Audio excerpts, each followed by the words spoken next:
Welcome to the Turing Test, your daily deep dives podcast. Today we're taking a wild ride from the humble, what can I help you with?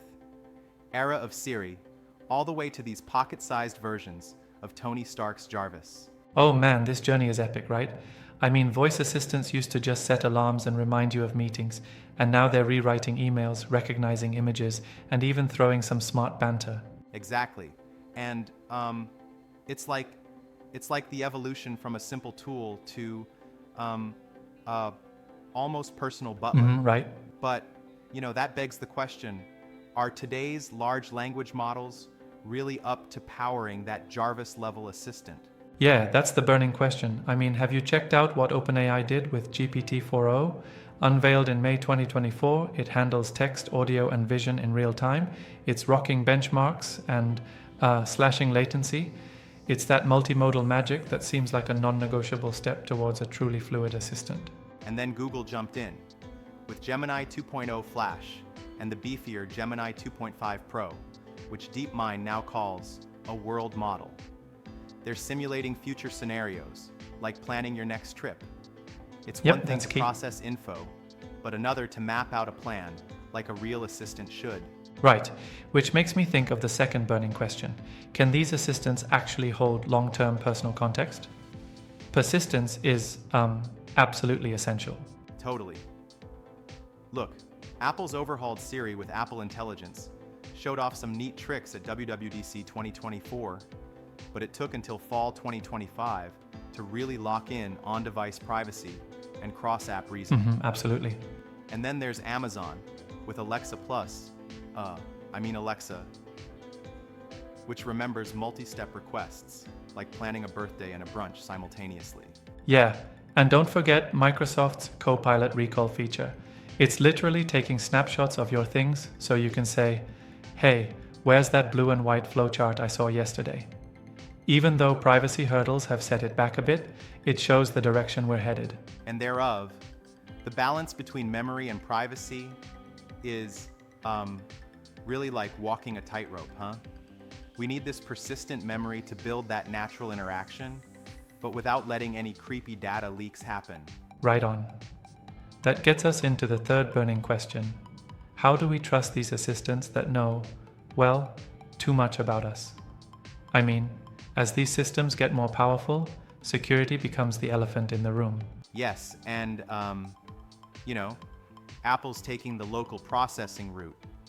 Bloomberg reported back in June 2025 that they even considered swapping in models like Anthropic's Claude or ChatGPT, but only if they can sandbox that data right on device. Exactly.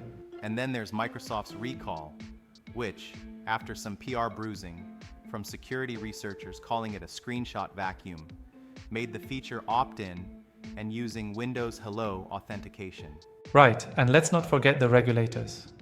The EU AI Act of March 2024 now mandates full transparency and human override, almost making your assistant show you its receipts before any data jumps out.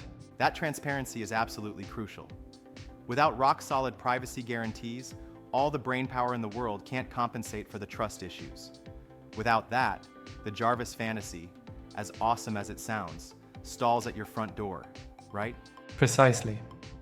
Okay, now let's shift gears to question 4. Does hardware matter as much as software in this equation?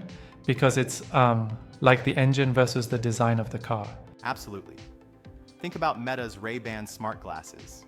They integrated multimodal AI in April 2024, letting you ask, what landmark am I looking at? It's a glimpse into assistance leaping off your phone and onto, say, your face. And then there's a flurry of hardware advances. Qualcomm's Snapdragon X Elite, Apple's M-series chips, and all those NPUs from Intel Luna Lake and AMD Ryzen AI pushing trillions of operations per second. In short, those chips make real-time processing of voice, vision, translation, and essentially bring that Jarvis magic from the cloud right into your everyday gadgets. Exactly. And as hardware accelerators shrink inference costs and keep data local, our assistants won't just be some back-end cloud magic. They'll be embedded in your smartwatch, your fridge, and even your car. It's amazing. and a bit surreal to think about. But here's my thought. Do we really need all that hardware magic if the software isn't up to handling the nuances of our lives on its own? Fair point, but it's a symbiotic relationship.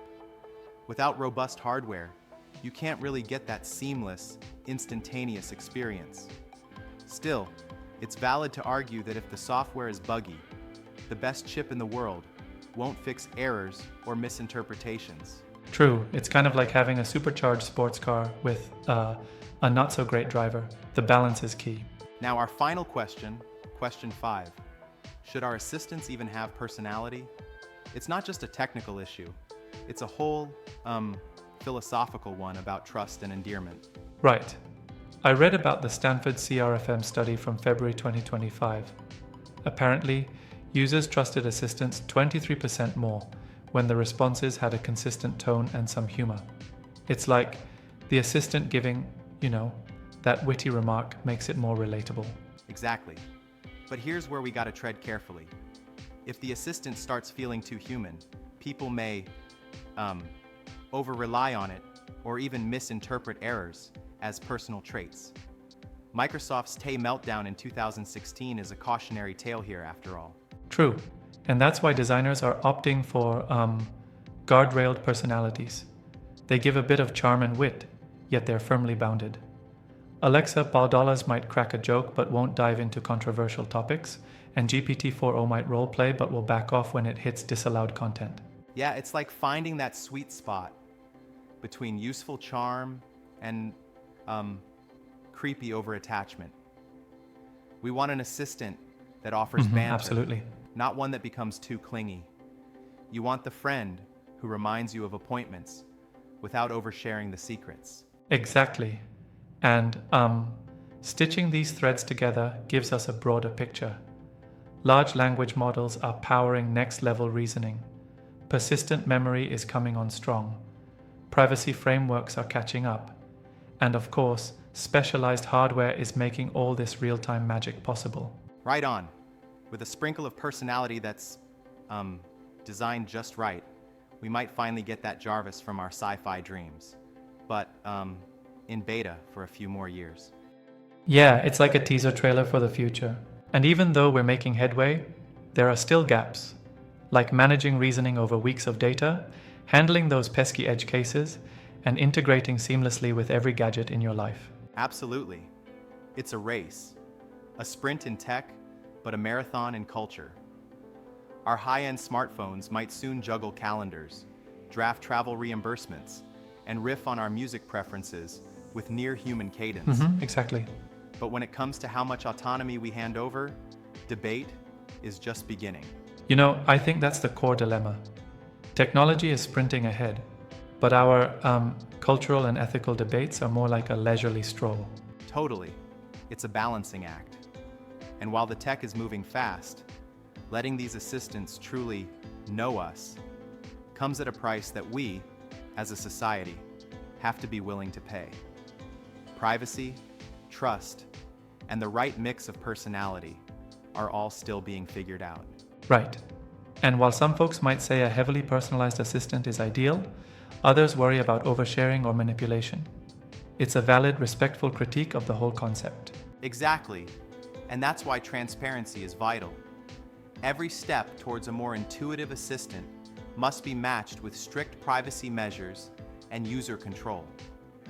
The EU AI Act, for instance, is already pushing for these requirements, ensuring your future assistant has to, show its work.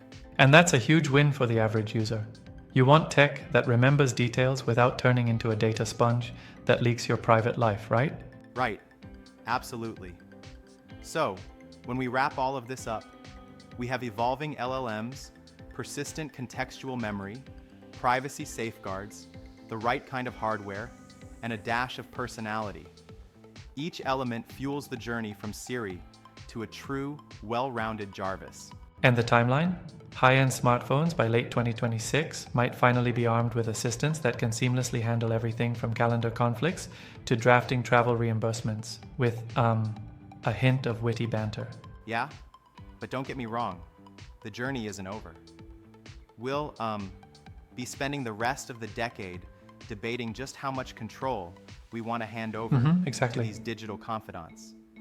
That gap between tech sprint and cultural evolution is where the real challenges lie.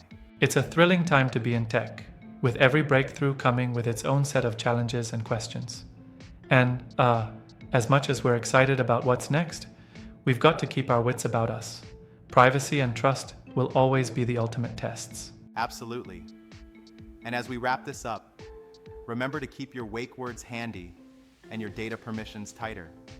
It's like a dance, a careful tango between innovation and safeguarding our daily lives. Couldn't have said it better. Thanks for diving deep with me today. Until next time, keep pondering the evolution from Siri to your personal Jarvis of the future.